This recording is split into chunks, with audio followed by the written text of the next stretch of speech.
everyone. We're gonna take a break from the norm and review a comic. I'm sorry to disappoint you that comics require reading, but they're still fun. Well, at least they have pretty pictures and colors, so there's that. How can you read this? You can just imagine the voices in your head, but no one will judge you for it. Most people, anyway. Well, I digress. Today we'll be reviewing a comic that features Discord, because of course we are. Of course! For those just joining us for the first time, and I guess you live under a rock, but I won't judge you for it, I really like Discord. He's my favorite. He's like the best. And today I've brought a special treat for you guys. That may have involved bribery, but they'll never take me alive.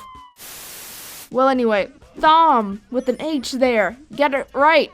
Hey there, KP. Thanks for getting my name right. I've been writing comics for almost 15 years now. I was doing a book called Love and Capes for IDW when they got the MLP license. Being no fool, I asked to be part of it. That was 5 years ago. Crazy, right? It's been quite the ride since. A pony ride. Thanks for being here to help me review your own work, because that makes sense, right? But anyway, Discord always has been a character that, popular to contrary belief, and I think despite his outward appearance, has a lot of internal struggle going on. Yeah, I think Discord is constantly trying to become the person, the being that Fluttershy believes he can be. He fails a lot, which is interesting for someone who has infinite power. And I think that conflict of having a character who can change anything with a snap of whichever animal hand he uses to work at change is really interesting. We set the stage with Discord and Fluttershy ending one of their get-togethers. And here Zooms and Pinkie Pie with "See you later, alligator" is just an expression. Jesus, that's cute. And they go into that hole Discord has conveniently left open. Good job. I think I have some dog treats around here I can give you. Well, good. And look at that, floating fish, except it's bad. One of us. Google gobble, Google gobble, one of us. Well, at least this self-aware writing gives us a chase for our money. That was bad, I admit it. This world is crazy. It might have out-crazied the pink horse. The story cuts back to Fluttershy's animal sanctuary, where Maud is for some reason. Anyway, she's looking for Pinkie Pie. So do you remember the last time Discord and Maud ever had any interaction ever? This is the most basic of jokes. You're the most basic of jokes. The theme seems to carry over here that Discord is like, look at me, I'm awesome, and Maud doesn't really care. Good continuity, Thom. Maud is a lot of fun to write, and fun fact, I got to meet her and hang out with Ingrid Nilsson, who voices her at TrotCon in Columbus, and John Delancey, humble brag, humble brag. We also reference discordant harmony in this comic too. Continuity is breaking out all over. Discord and Fluttershy then try Starlight and Twilight to find out where Pinkie went. And they find out also that Discord is slowly losing his powers again. Twilight and Starlight basically hack open Discord's dimension. And you know this from books. Egghead. Meanwhile, in Crazy Town, Pinkie is slowly but surely taking over the place. It's implied that she's starting to lose her mind by just how much power she now has control of.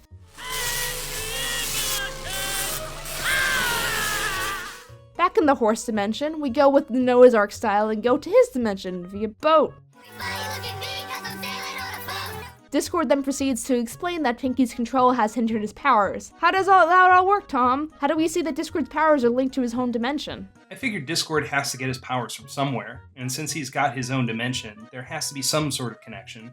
Otherwise, he'd never need to go back and just have all his craziness in Equestria, right? It just made sense to me that his dimension powers him, inasmuch as Discord makes sense, of course. Once we find Pinkie, who's become the self-assumed Princess of Chaos. Wait, wasn't that my job? I was here first, Missy. Check the channel dates, yo! So it looks like the only way to restore Pinkie back to herself and give Discord his powers is in a duel. You'll have to duel me, and if you lose, I get your soul. I accept your challenge. It's time to duel!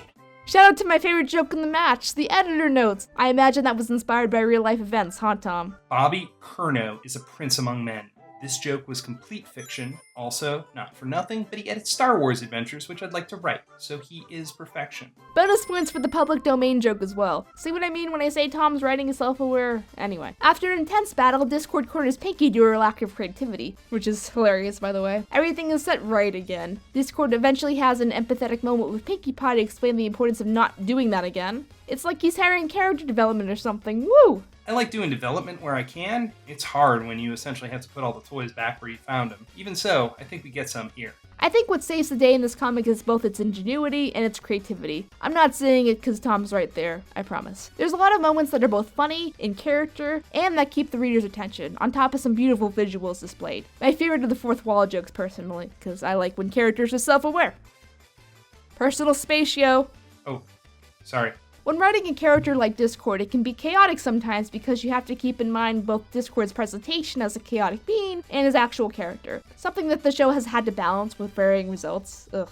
Discord's nature makes him a blank slate to how his power and natures are written and intervened. And as much as I wish everyone would just sit down in one room and figure it out, we just gotta roll with the punches. Having Discord's powers be dependent on his dimension is a little confusing in premise, but we just have to see how it goes. Believe it or not, the genesis for this story was Apocalypse Now. Pinkie Pie goes native and the rest of the ponies have to go upriver to go rescue her. This one seemed pretty popular too. Alicorn and Pinkie Pie made it into the Gameloft app. Thanks for coming, Tom. Anything else? Well, you can find me all over the internets. I'm at Thom Zahler on Instagram and Twitter. And when I'm not doing all that, I write and draw other comics. You can find most of them at TomZ.com. My latest one, Warning Label, is about a girl cursed by her ex-boyfriend that every guy who asks her out gets the warning label of what they need to watch out for. It is on Webtoons for free. We just finished the Kickstarter to make a print collection too. The links are in the description, guys.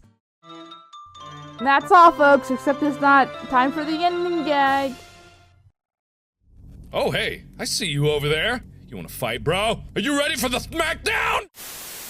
A brawl is surely brewing. Now go! Fight, fight, fight! Kiss, kiss. We are eternal. I am beyond your comprehension. I challenge! Trial by stone. Trial by stone! Trial by stone! Let's do this! I'm so nervous, I